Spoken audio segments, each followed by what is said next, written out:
I hear you're massive Harry Potter fans, and by that I'm assuming you mean you're huge Draco Malfoy fans. Seriously, Gryffindor, no time for them. I trust that you both are Slytherin. You must have some taste.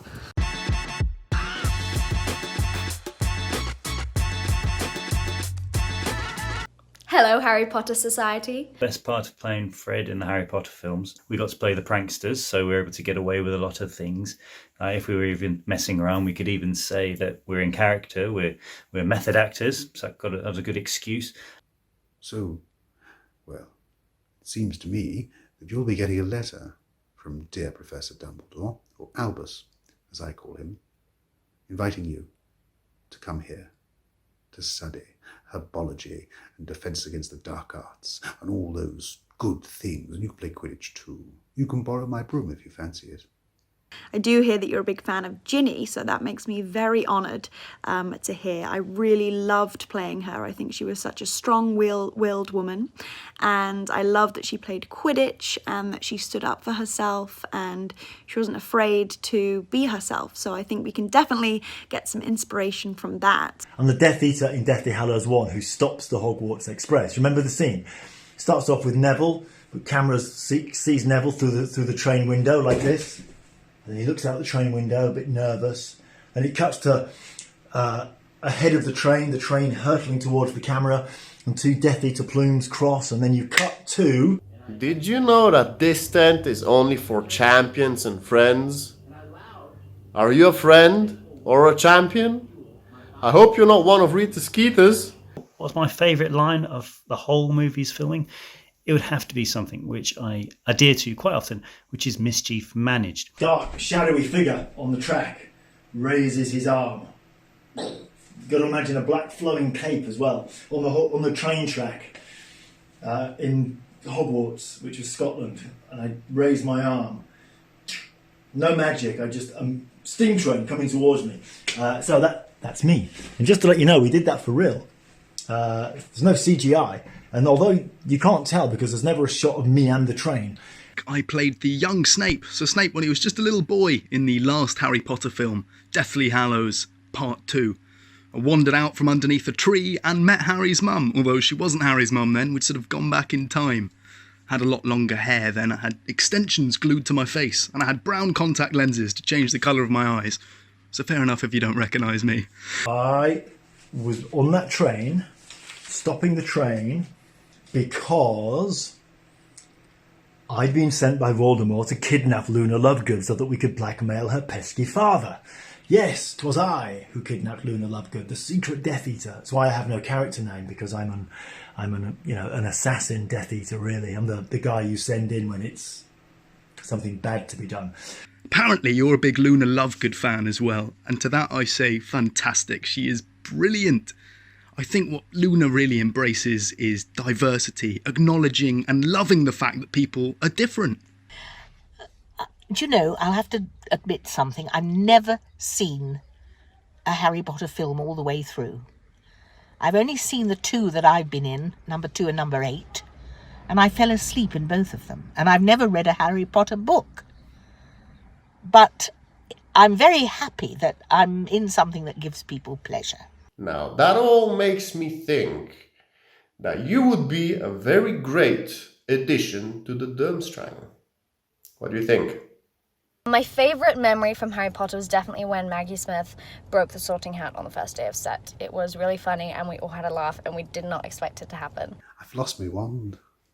Careless, I know, but the thing is, right, not many people know this, but the Daily Prophet reported that me and Alice were in St Mungo's because we'd gone a bit doolally. A little birdie tells me that you want to be part of the Gryffindor house, but that you're more of a Hufflepuff. Is that true? Welcome to the Leaky Cauldron. Just in time for some pea soup. A fun fact for you that not many people know, I originally auditioned for the part of Victor Crumb.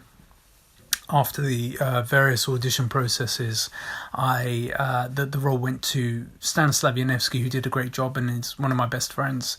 But the role of Carcroft's aide was offered to me, and it was a role that was actually created especially for me after I went through the audition process. So I'm very lucky because I'm the only actor in the whole franchise that has happened for. Did you know, when we were filming, if there's any kind of homework scene to be done, usually they were set in the Great Hall. Well, we actually did our own real-life homework on set because it still needed to get done. So I actually handed in some English coursework written in Quill in the Great Hall, which my teachers didn't know how to take, but I still passed, so all worked out okay. There are some fantastic deleted scenes. I was watching a YouTube video the other day. I loved the bit with Petunia and Harry and Deathly Hallows Part 1, it would have been. Sadly didn't make it. You didn't just lose a mother that night in Godric's Hollow. I lost a sister. It's brutal. Well, you know what the press are like? It's just not true. We're fine. We just don't like to appear in public these days. Leave that to Neville, we say. Let him get on with his herbology. That's right. So we let him do his thing.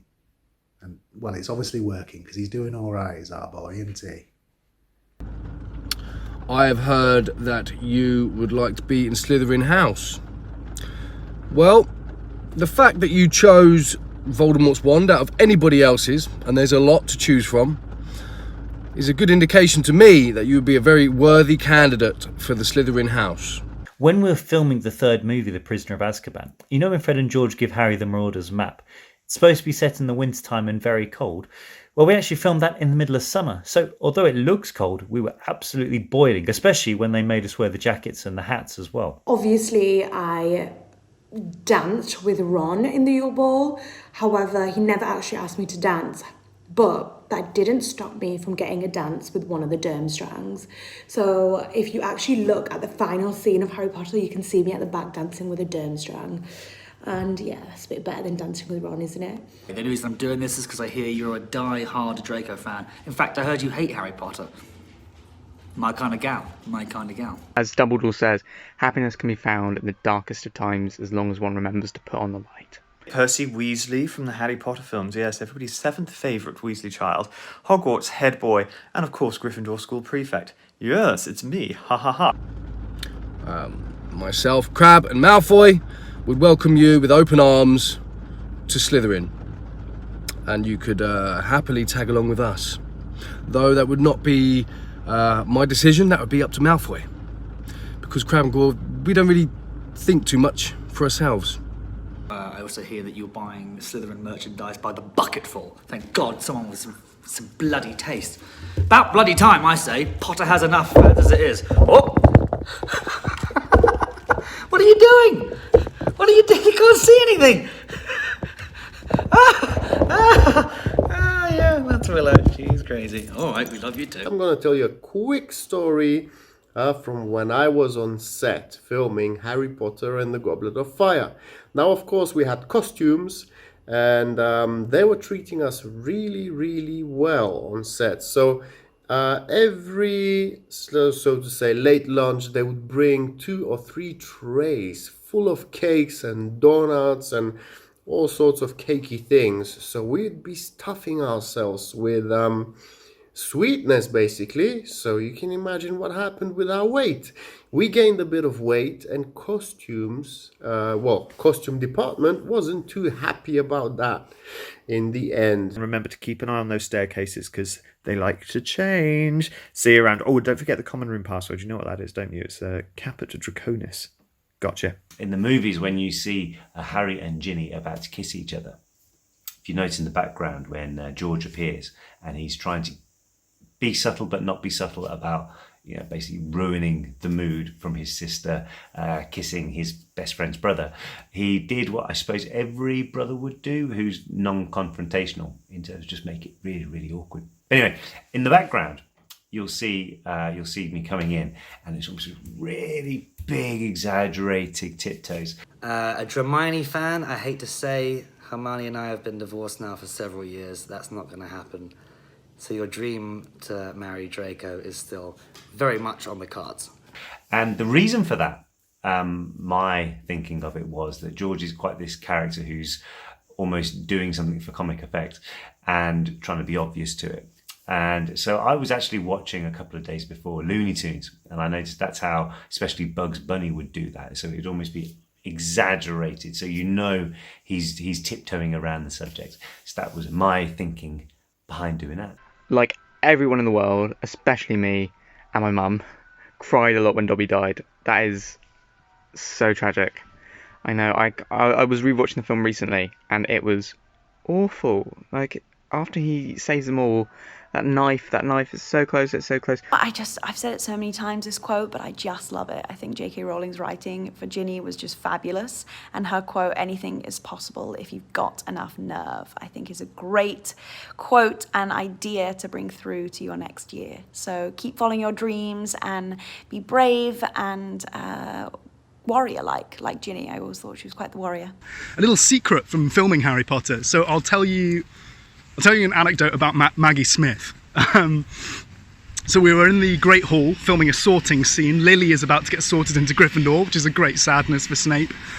And the sorting hat essentially is a bunch of twigs. It's very, very delicate, with some green screen fabric in between them, which will later be animated via CGI magic. And one time Maggie Smith takes the hat off Ellie Darcy Alden's head. Ellie plays Lily in the final movie. Takes it off so brusquely that she actually crushes these twigs. And rather than apologising, she just kind of holds it out at arm's length and goes, "The hat is broken." I thought that was fantastic. Though, don't tell anyone this, but at least Bellatrix has got quite good aim. My name might not be Luna, but I sure can love good. My favourite spell about anything, because I get quite worried that I'm going to walk into something at night if I'm walking around the house and it's dark, is Lumos.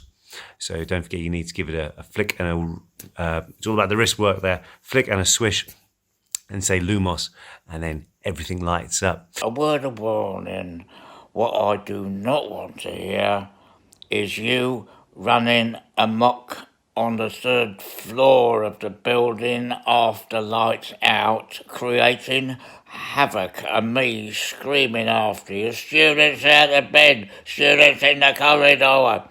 I do not want to hear that. Otherwise, oh dear, we are in trouble. Keep an eye out for the golden snitch. Go Gryffindor. And also, my favourite movie scene, now you guys may agree with me, is in the Goblet of Fire, when there is the Yule Ball. So it's the Christmas scene, so it's like a big ball, and Fred and George are in there. They're all dressed up for the first time, because Weasleys don't really do that. But a little bit of trivia. When we were filming that scene, we actually had over 3.5 weeks of intense dance lessons. So when you see everyone dancing properly in the middle of the Great Hall, that was all from dance lessons. I also hear that you heard that the line, "Didn't know you could read," was improvised. This is true. Although it wasn't me that came up with the improvisation, it was Chris Columbus, the director at the time. But it is one of my favourite lines too, so I'm glad you enjoyed it. Hello, Minister. Did I mention I'm resigning? Because, as we all know, that line did not make it to the 7th, nor 7.1 Harry Potter films. But hey, you know, we all know it was there, really, just somewhere in the background where you couldn't really see that it was happening. Oh, the stories I could tell you back in the day. Oh, crumbs, I can't tell you, though. You know what Albus is like. He'll have a word with me and say, "Stop releasing things, Frank. Stop telling people what happened."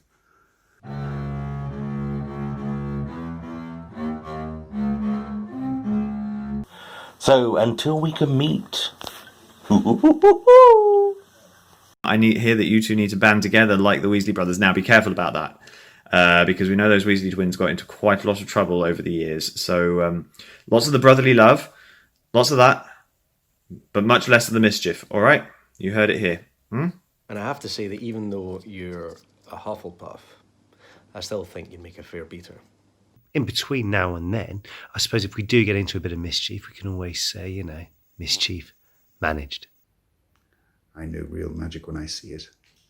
And you, my friend, are real magic.